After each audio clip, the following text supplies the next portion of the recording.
Hi, my name is Nyree. I've got 2 adopted sons and I'm running an adoption support channel, and today I'm going to talk to you about some research that I did, and that research tells us the importance of keeping close to our adopted or fostered children when they first come into placement. So if you are thinking of fostering or adopting, or even if you're quite in the early stages, this video is going to be really useful to you. So you would think that most of us would understand that keeping close to our children is going to be important to them, but actually I want to take it a stage further. I want to explore how keeping close to our children can actually be a really good way of language development as well. So stay tuned and I will show you how the cycle actually can work. Now, my research was for the under 2-year-olds, so bearing in mind that they can't necessarily have full conversations with you at this age, although maybe they can, but also bear in mind that this research is for the first 4 weeks of when they come into placement. So I'll put out there for 30, this is in layman's terms, for 30 people to take part in a survey. I didn't know them, and they were asked 20 questions about how their children, or babies really, interacted with them when they first came in.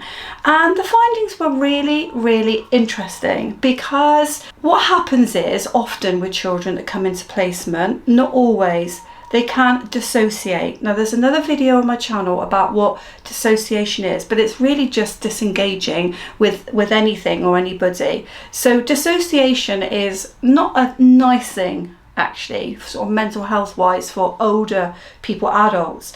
So often when children come into placement, they can dissociate with everything going on around them because trauma is happening within the brain. I'm sure you can appreciate that a child has been taken away from either birth family or foster carer. Some sort of level of trauma is going to take place, even for a baby. I explored with those carers, what did they actually do with their children, and they didn't really know, well, they didn't know what I was looking at, of course. They explained some very interesting techniques that they used, and when you pulled them all together, it was fascinating to see how carers responded, or parents responded, to the needs of the babies. So they would use rhymes, they would chat to them, they would do things to engage the children back again. And if the child was very kind of restless, then they would do similar sorts of things to engage them with themselves. And when you look really closely at all these different things they did, so imagine it's a nursery rhyme or reading a story at night, it all had one thing in common, and that was keeping the child close. Most of it required the child to be either in arms or on their lap or very close to them. And so I want to throw out there to you with this cycle that I've created. It's called keeping close, this cycle. I want to throw it out there to you, whatever age and stage your child might be at. When they're adopted or fostered or even a family member,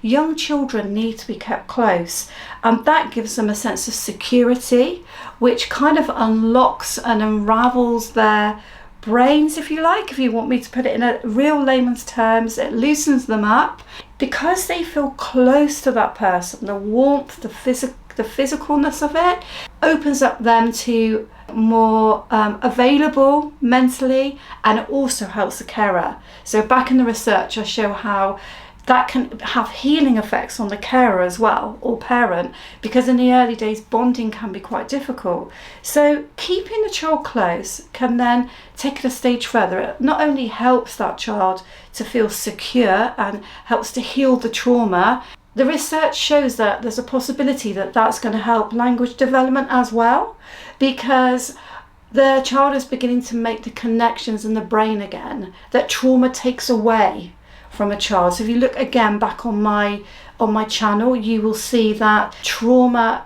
happens with adopted and foster children. It is a given, really.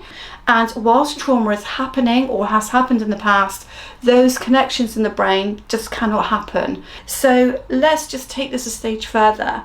If you are about to have a placement for a fostered child, or you're about to become a parent for an adopted child, my real big advice to you, if you want to have the maximum benefit to that child, whether you bond immediately or you don't bond immediately, then find lots of things that you can do that requires you to keep the child close and hold them close to you, bodily and physically, because then it's going to help heal the trauma, but further to that, it's going to aid language development. And that is primarily what I was looking at, is how healing of trauma by keeping children close can aid language development. And I truly believe that this cycle just continues on. So the more that you bond with a child and keep the child close, the healing that you receive allows you to have the energy to continue to keep building that relationship and bonding with the child,